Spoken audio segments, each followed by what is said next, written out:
Welcome to class, Great Mind. Today we'll be discussing meal planning.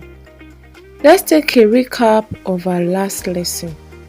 In our last lesson, we defined meal planning as choosing a menu or a list of food that will be included in a meal.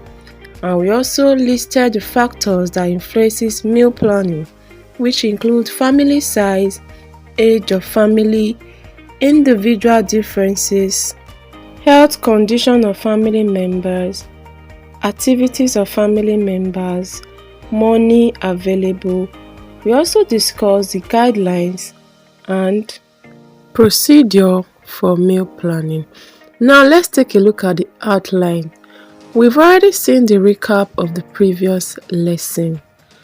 In this lesson, we'll see the meaning of menu card, nutritional needs of different people in the family, which includes children, adults, pregnant women, etc. We are also going to be looking at the guidelines for writing a menu card. Now, food requirements vary according to the age, sex, occupation, and health condition of the family members. Now let's take a look at the nutritional needs of the different people in the family. The first persons or people we are going to be discussing their nutritional needs is the children. Wow! Children. Under this, we are going to be looking at young children, which are infants from 0 to 1 years and toddlers 1 to 2 years. Young children grow rapidly. They are also very active and they require food for growth and their activities. So now the guidelines for providing children's meal. First, the food must be rich in protein for body building, energy in their activities, minerals and vitamins for protection and vitality. Also, their food should be rich in milk, meat, fish, egg, legumes such as beans, soya beans, yam, etc. Also, take note that for young children, meal time should be regular. Don't skip their meal. Keep to time when planning their meal. Also, their meal must be cooked by the most easily digested method, such as boiling and stewing, so that they can digest the food rapidly or easily. Another guideline is that excessive consumption of sweets and candies should be avoided because this might lead to tooth decay. Are you listening? Avoid too much of sweets, candies, chocolate, and chewing gum. The next set of people are adolescents. Adolescent is a period for rapid growth that's about ages 10 to 12. Therefore, they need proper feeding. Their food should be rich in protein, carbohydrate, minerals, and vitamins. Okay? And also take note, adolescent girls require increased intake of iron. Why? Because to make up for what they lose during their monthly menstruation. The next set of persons are the adults. This group consists of the manual and sedentary workers, pregnant women, lactating mothers, etc. Adults, unlike children or teenagers, have stopped growing. Therefore, they need adequate diet for maintaining their body tissues. Their intake of protein and energy-giving food vary depending on the nature of the activities. Now, the manual worker. These are involved in jobs that are strenuous and they need a lot of energy, e.g. bricklaying, farming, etc. They need a lot of energy-giving food in their diet. The next set of persons are the sedentary worker. This group consists of those who sit down to do their work. Examples, we have bank managers, clerk, etc. It is not easy to sit down all day. Since there is no exercise involved in their work, not much energy-giving food is needed in their diet. The next person or set of persons are the pregnant women. A pregnant woman eats to nourish herself and her baby, meaning if the mother does not feed well, the baby will not have enough nutrients to live on. Therefore, protein, vitamins and minerals should be increased in our meal, and carbohydrate food should be limited to avoid overweight. The next set of persons we want to talk about is the lactating mother. A mother breastfeeding her baby is called a lactating mother.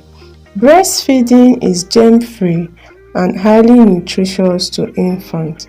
A breastfeeding mother must be clean and eat food rich in vitamins, protein, minerals to produce enough milk for the baby and still remain healthy.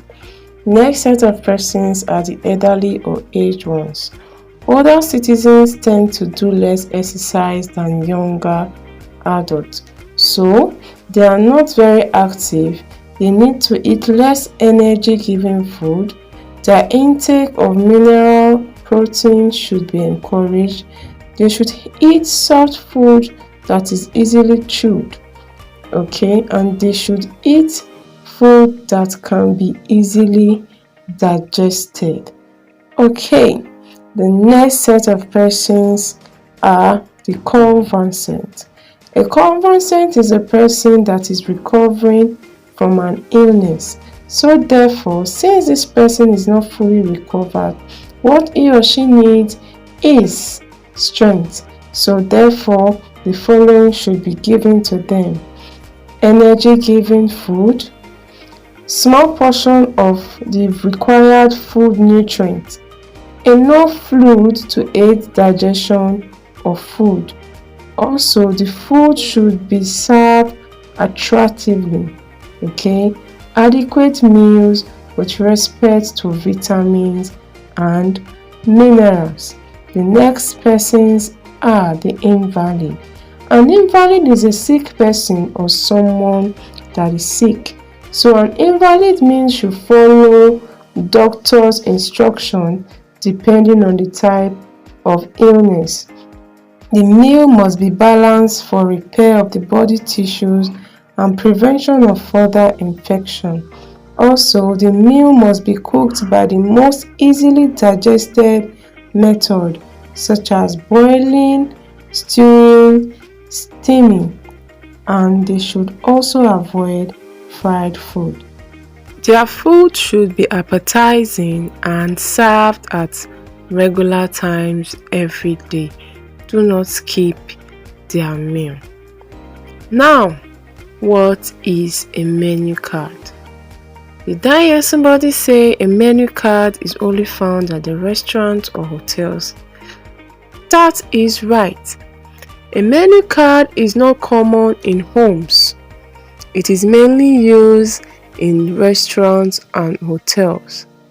It is a card that shows the type of meal available for breakfast, lunch, and supper in that restaurant or hotel.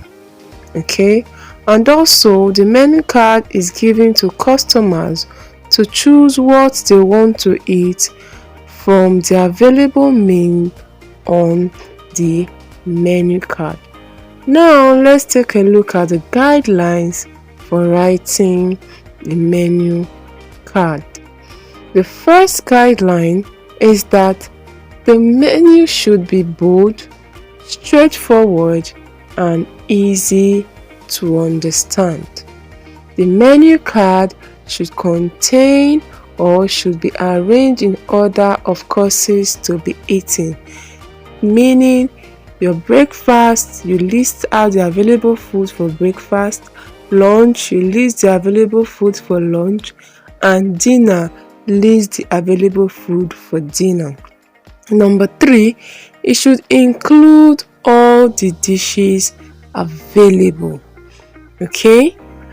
Number 4, the meal for all classes of people should be written attractively on the menu card. Then lastly, it should not be monotonous. What does it mean?